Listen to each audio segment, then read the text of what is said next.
Le 5 avril dernier, Bilal Hassani était censé se produire en concert dans une ancienne église de la ville de Metz. Une bâtisse désacralisée depuis plus de 500 ans maintenant devenue une salle de spectacle. Mais dans un long post publié sur Internet, le collectif Lorraine catholique, soutenu par le mouvement politique Civitas, avait crié à la profanation de ce lieu, en pleine semaine sainte, en raison de l'orientation sexuelle du chanteur et de son engagement dans la communauté LGBTQIA+. Par mesure de sécurité pour ses fans, et à contre-cœur, Bilal Hassani a ainsi récemment pris la décision de ne pas se produire sur la scène de l'église Saint-Pierre-aux-Nonains. Mais comme l'a rapporté le journal 20 minutes, jeudi 6 avril, la justice s'est intéressée à cette histoire. Car suite aux menaces faites à l'encontre de l'artiste et de ses fans, le procureur de la République adjoint, Thomas Bernard, a ainsi annoncé l'ouverture d'une enquête pour menaces de délit contre les personnes en raison de leur orientation sexuelle, de provocation à la haine ou à la violence contre une personne en raison de l'orientation sexuelle et de provocation publique et directe non suivie des faits à commettre un crime ou un délit.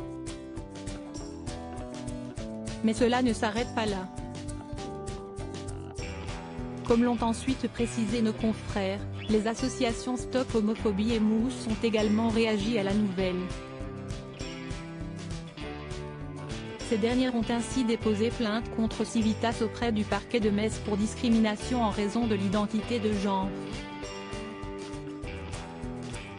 Supérieur à Bilal Hassani, Mika, Mathieu Chédid. Ces personnalités travaillent en famille. Bilal Hassani, peiné par l'annulation de son concert présent sur le plateau de C'est à vous, mercredi 5 avril, Bilal Hassani est revenu sur l'annulation soudaine de son concert à Metz.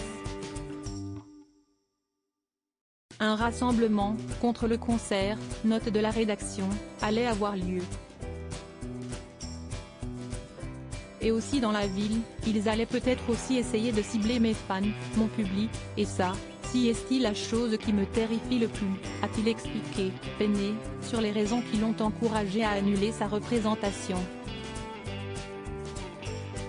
Et d'ajouter, les larmes aux yeux, c'est vraiment dommage parce qu'on commençait une tournée qui était super chouette, on avait ce concert complet qui allait se passer hyper bien, et ça a été gâché encore une fois.